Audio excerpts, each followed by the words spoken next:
In my search for the biggest X factors going into the 2024 season, there could be some obvious answers. Like can Kirk Cousins revitalize a Falcons franchise that's been stuck in a state of mediocrity since Matt Ryan left?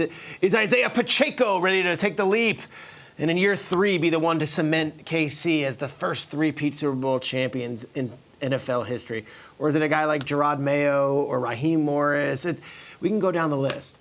Throughout the next few weeks, I'm going to be giving you some less obvious names you might not know, who could end up being the reason the NFL season is written the way it is. Today, we turn out west and we go to a gentleman named Nick Sorensen. Okay. Who is Nick Sorensen? That guy right there? That's the new defensive coordinator of the NFC champion San Francisco 49ers. Yes, the Niners, a team that's boasted one of the best defenses over the course of a decade. A team that boasts a roster filled with stars like Nick Bosa and Fred Warner and Talanoa Hufanga.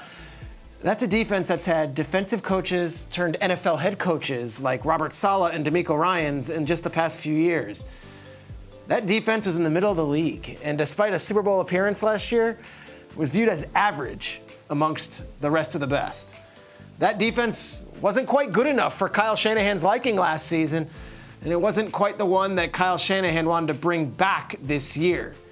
So when they fired Steve Wilks at the end of the season, they could have gone a million different ways. Bill Belichick's name was mentioned. Recently fired Chargers head coach Brandon Staley interviewed for the gig. The 49ers took a run at Steve Spagnuolo, the Chiefs defensive coordinator. They even inquired with the Jets about their defensive coordinator, Jeff Ulbrich. But in the end, Nick Sorensen was the choice. The best team in the NFC, the one that seemingly everyone's picking to return to the Super Bowl in New Orleans this year, has a defense being run by a first-time defensive coordinator who isn't a fiery spark plug like Saleh or an NFL star like DeMeco Ryans was or a former head coach in this league 2 times over like Steve Wilks. So who is Sorensen? Well, Nick Sorensen did play in the NFL. 10 years, actually. But he wasn't a household name. This guy earned everything he ever got in the NFL. He played special teams and nickel safety in 131 career games with the Rams, the Jaguars, and some bad Browns teams. Oh, wow. After his playing career, Sorensen found his way to Seattle, just as the Legion of Boom defense and that Seahawks team was taking off. And he took it all in like a sponge. This guy was part of the fabric. First, he coached legends like Steve Hauschka and Tyler Lockett on special teams. And then he went on to coach Cam Chancellor and Richard Sherman and Earl Thomas on defense. In Seattle, he started off as the special teams assistant coordinator, but he eventually got all the way up to being the man who ran that defensive backs room. He coached the DBs and saw the Seahawks make the playoffs year after year after year after year.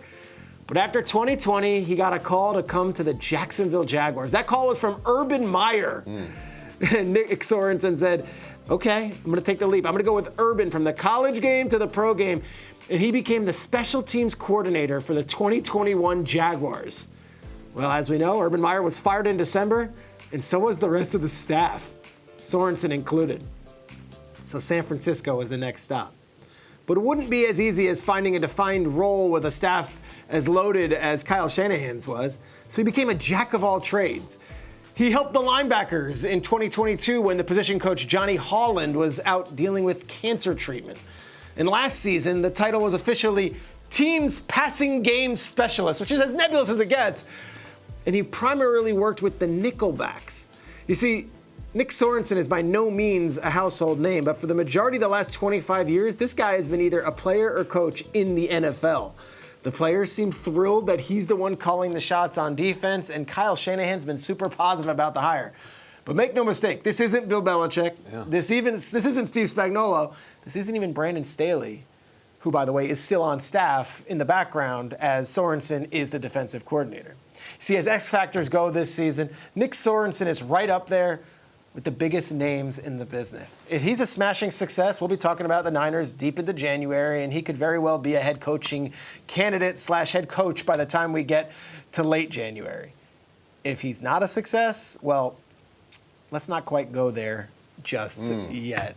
Nick Sorensen. X Factor, new defensive coordinator, first-year guy. Kyle Brandt, you're next to me here in New York. Your thoughts on the Nick Sorensen era in San Francisco? Well, let's go right where you just said let's not go. It seems like a risk. It seems like a big risk, especially if Shanahan was shooting for the moon and trying to get future Hall of Fame coaches, and he's going with a first-time guy in a pivotal season when they have to get the defense back and elite. What is it about him other than just Kyle likes his guys and he likes them and he has a good history and a track record? Like, this is a huge job and a huge season. The resume is cool, it's interesting, but like it's not overwhelming. Yeah, and he's not fire and brimstone. Like, he's not Saleh flexing on the sidelines. That's not his thing. This is a guy who speaks to the players, relates to the players. The other coaches respond to him. Again, essentially coached the nickelbacks last year for a Niners defense that wasn't outstanding. Right. And yet he's the hire. One quick biographical note. Went to Virginia Tech, where he started off as a quarterback, but he was Wally pipped when he got injured and some other young kid took over.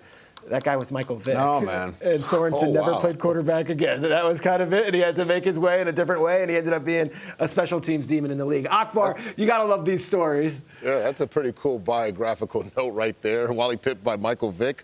That's kind of a badge. But, I actually love this story. These type of stories I really fall in love with because, I do believe in my career and in my life, I've always felt that the best coaches are usually the ones you don't know a lot about. And when I say that, you talked about, him not necessarily being a household name, but those types of players who have that type of pedigree, who come from that type of, that background, they tend to see the game differently. I'm going to basketball, old reference. I'm thinking of Phil Jackson. Phil Jackson, wasn't the biggest name, household name. Yes, he was a player in the NBA, but he was even a better coach. And so for a guy like Nick Sorensen, I'm rooting for him because he has a way of connecting with players.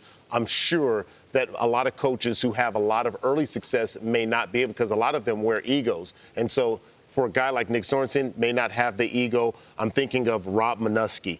Was a position coach for a very long time, was a special teamer, and when he played in the NFL, and then became a very successful defensive coordinator. And I think he might be on the same type of track. And, I think of Rob Minuski, I think about his ability to connect with players.